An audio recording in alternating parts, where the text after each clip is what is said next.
ಈ ವಿಚಾರಕ್ಕೆ ಸಂಬಂಧಪಟ್ಟಂತೆ ಮಾತನಾಡೋದಕ್ಕೆ ವಿ ಸರೋಜಾದೇವಿ ಅವರ ಮ್ಯಾನೇಜರ್ ವಿಜಯ್ ಕುಮಾರ್ ಅವರು ದೂರವಾಣಿ ಸಂಪರ್ಕಕ್ಕೆ ಸಿಕ್ಕಿದ್ದಾರೆ. ನಮಸ್ತೆ ಸರ್. ನಮಸ್ತೆ ಸರ್. ಸರ್, ಯಾವಾಗ ವಿಧಿವಶರಾಗಿದ್ದು ಸರೋಜಾದೇವಿ ಅವರು? ಸರ್, ಮೇಡಮ್ ಅವರು ಬೆಳಿಗ್ಗೆ ಎದ್ದಿದ ತಕ್ಷಣ ಅವರು ಯಥಾತಿಥಿ ಡೈಲಿ ನ್ಯೂಸ್ ಪೇಪರ್ ನೋಡೋದು, ಸ್ನಾನ ಮಾಡೋದು, ತಿರ್ಗಾ ಅವ್ರು ಬಂದು ಪೂಜೆ ಮಾಡ್ತಾರೆ. ಸ್ನಾನ ಮುಗಿಸ್ಕೊಂಡು ಪೂಜೆ ಮಾಡಿ ಒಂಚೂರು ತಿಂಡಿ ತಿನ್ಕೊಂಡು ಸ್ವಲ್ಪ ಆಹಾರ ತಗೊಂಡು ಟಿವಿ ಆನ್ ಮಾಡಿದ್ರು. ತಕ್ಷಣ ಅವ್ರಿಗೆ ಅನ್ಕಾನ್ಸಿಯಸ್ ಆದ್ರು. ಇಮಿಡಿಯೇಟ್ ನಾರ್ತ್ ಸೈಡ್ ಮಣಿಪಾಲಕ್ಕೆ ಕರ್ಕೊಂಡು ಹೋಗಿದ್ವಿ. ಶಿ ಇಸ್ ಪಾಸಿಟಿವ್ ಅಂತ ಹೇಳಿದ್ರು. Okay okay. ಎಷ್ಟು ಗಂಟೆಗೆ ಆಯಿತು ಸರ್ ಈ ವಿಚಾರ?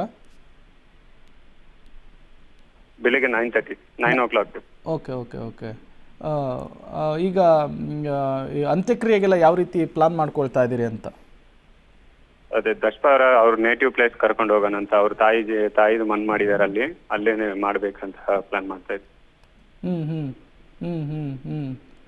ಈಗ ಅವರ ಕುಟುಂಬಸ್ಥರಿಗೆಲ್ಲ ಮಾಹಿತಿ ಗೊತ್ತಾಯ್ತಾ ಸರ್? ಹಾ, ಎಲ್ಲರೂ ಇದ್ದಾರೆ ಸರ್ ಅಲ್ಲೇನೆ. ಎಲ್ಲಿ ಅಂತ್ಯಕ್ರಿಯೆ, ಯಾವಾಗ, ಎಲ್ಲಿ, ಯಾವ ಥರ ಪ್ಲಾನ್ ಮಾಡ್ಕೊಂಡಿದ್ದೀರಿ ಅಂತ?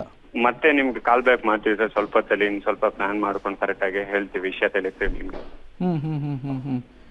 Okay okay sir, thank you. ಭಾರತ ಕಂಡಂತಹ ಶ್ರೇಷ್ಠ ನಟಿ, ಅಭಿನಯ ಸರಸ್ವತಿ ಸರೋಜಾದೇವಿಯವರು ನಮ್ಮನ್ನು ಅಗಲಿರುವಂಥದ್ದು, ವಿಧಿವಶರಾಗಿದ್ದಾರೆ. ಈಗ ಮಲ್ಲೇಶ್ವರಂನಲ್ಲಿರುವಂತಹ ಅವರ ನಿವಾಸಕ್ಕೆ ಸ್ಯಾಂಡಲ್ವುಡ್ನ ಗಣ್ಯರು ಕೂಡ ಬರ್ತಾ ಇರುವಂಥದ್ದು. ರಿಯಲ್ ಸ್ಟಾರ್ ಉಪೇಂದ್ರ ಅವರು ಕೂಡ ಬಂದಿದ್ದಾರೆ. ಈಗಷ್ಟೇ ಮ್ಯಾನೇಜರ್ ಹೇಳ್ತಾ ಇದ್ರು 9:30ಕ್ಕೆ ನಿಧನರಾಗಿದ್ದಾರೆ ಅನ್ನುವಂತಹ ವಿಚಾರ ಗೊತ್ತಾಗಿದೆ.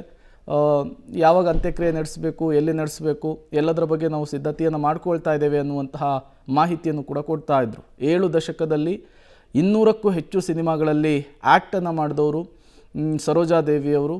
ಅಭಿನಯ ಸರಸ್ವತಿ ಅಂಥೇಳಿ ಇವರನ್ನು ಕರಿತಾ ಇದ್ರು. ತಮಿಳು, ತೆಲುಗು, ಹಿಂದಿ ಭಾಷೆಯಲ್ಲಿ ಛಾಪನ್ನು ಮೂಡಿಸಿದಂತಹ ನಟಿಯವರು. 17ನೇ ವಯಸ್ಸಿನಲ್ಲಿಯೇ ಈ ಸಿನಿಮಾ ರಂಗದಲ್ಲಿ ಉತ್ತುಂಗದ ಶಿಖರವನ್ನು ಏರಿದವರು ಕೂಡ ಹೌದು. 87 ವರ್ಷ. ಇವರು ಮೂಲತಃ ಚನ್ನಪಟ್ಟಣ ತಾಲೂಕಿನ ದಶಾವರ ಗ್ರಾಮದವರು. ಕನ್ನಡದಲ್ಲಿ ಡಾಕ್ಟರ್ ರಾಜ್ಕುಮಾರ್, ಕಲ್ಯಾಣ್ ಕುಮಾರ್ ಸೇರಿದಂತೆ ಹಲವು ದಿಗ್ಗಜರ ಜೊತೆಗೆ ಆ್ಯಕ್ಟನ್ನು ಕೂಡ ಮಾಡಿದ್ದಾರೆ. ಆಗಲೇ ಮುಖ್ಯಮಂತ್ರಿ ಚಂದ್ರು ಅವರು ಕೂಡ ಮಾತನಾಡ್ತಾ ಹೇಳ್ತಾ ಇದ್ರು, ಯಾವುದೇ ಹಮ್ಮು ಬಿಮ್ಮು ಕೂಡ ಇರಲಿಲ್ಲ ಅಂಥೇಳಿ.